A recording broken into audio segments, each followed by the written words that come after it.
Carmelo Anthony comes back, scores 10 points, goes 2 from 11 from the field from 2-point range. I believe it was 2 from 2 from 3-point range. I believe 5 turnovers. Didn't really do well statistically, but watched the game last night. Seemed like he was energized. Seemed like he wanted to. He had a little spark on defense, even though defense wasn't always good. But it seemed like he was trying a lot harder. And after the game, he was talking about just being wanted on a team, something that he felt as if he didn't hasn't felt that way. And I think particularly he's talking about his time in Houston, and he likes the amount of transparency that is there now with his current team with the Trailblazers. So I don't know which one of you guys want to talk first about Melo coming back, but do you guys think Carmelo can actually contribute to the Trailblazers and kind of help this team out? Who they have a bunch of talented players, but they also lost a bunch of talent in the process. So I think if Carmelo Anthony is going to ever win a ring, it was going to happen about 10 years ago, and that time has passed. And if the Trailblazers want to win a ring this year, they might want to get rid of him. I think he's just going to be dead weight. He's not someone you want in your rotation if you plan on playing playoff basketball deep into the summer. I mean, you need guys, like you mentioned, with that energy on defense, like he showed, obviously, the first game back. But, yeah, he is excited to be back, but it's not something he's going to keep up throughout the season. He couldn't do it in his prime when he was young. He's definitely not going to do it now, however old he is now. I mean, it's just, I'm sorry. I'm not here to disparage Carmelo. I'm sorry, man. It's not like I don't dislike the guy. I loved watching him play when he was in his prime, but those days are over, and I don't see him contributing much to the Trailblazers' chances this year, and they might want to get rid of him fast if they still want any hope of winning that title. In my opinion, the Trailblazers are in a really bad situation.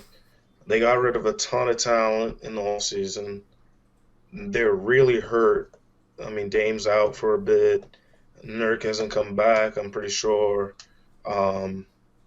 They're just not. They're not. They have no depth anymore. They don't have the scoring that they used to, especially with Dame out right now. And they needed a spark, and they went to the one guy that was available right now who might be able to give them something.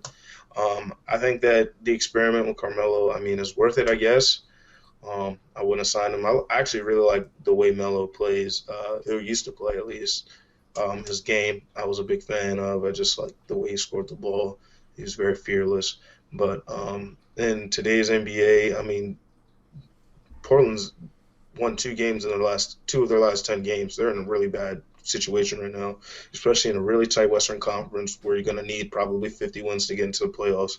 So they're in a position where they need wins, and I don't think Melo's going to add the wins, but maybe he'll keep the people in the seats.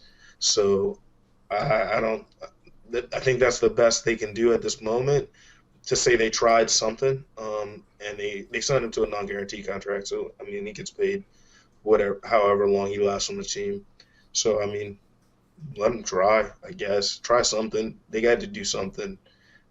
This is their best bet, in my opinion. So, good luck to Melo. I hope he does well. I'm a big fan. This hoodie smells washed like Carmelo. So, I mean, you know. Got that downy smell. And I just as you said, I kind of hate to really say, I really hate to like kind of not really getting on him or anything, but it is what it is. I mean, we've seen the tape over the past couple of years.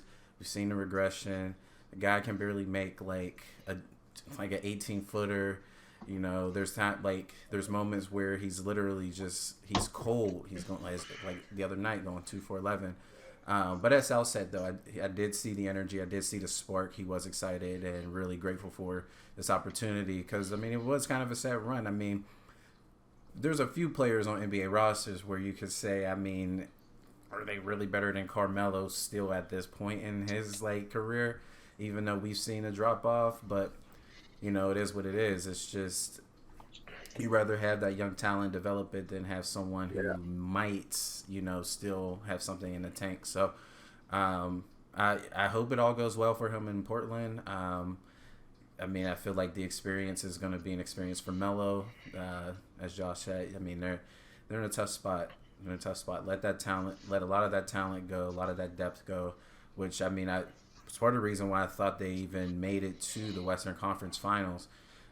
Even though they lost Nurkic, who's still hasn't returned, as we mentioned. So it's gonna be a rough beat for them this season. If they do make it to the playoffs, they'll be lucky to get a 8th, maybe a 7th seed out of that. But it's gonna be a tough, long season for Portland. But yeah, it's gonna be hopefully a good one for Melo. You know, maybe we'll see some old flashes of, you know, as you said, Steve. You know, 2009, 10 years ago. Maybe we'll see some of that.